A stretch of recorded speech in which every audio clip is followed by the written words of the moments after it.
राज्यपालांची भेट घेतली, तुम्ही देखील भेट घेतली आहे.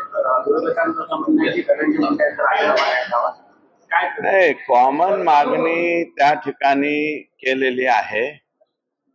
छत्रपती संभाजीराजे, त्याच्यानंतर दानवे साहेब, वडेट्टीवार साहेब, आमच्या जिल्ह्याचे खासदार मेटेताईंच्या सौभाग्यवती आणि बीडचे आमदार आणि मी, असे सर्वजण आम्ही त्या ठिकाणी गेलो होतो.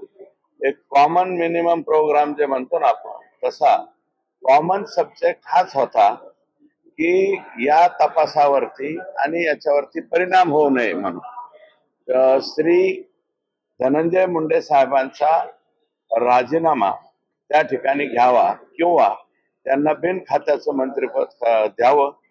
जोपर्यंत हे ऍक्शन होत नाही, जोपर्यंत या प्रकरणाचा हे जे आहे चार्जशीट दाखल होत नाही, तोपर्यंत त्यांनी पदावरती राहू नये. आणि हीच टीम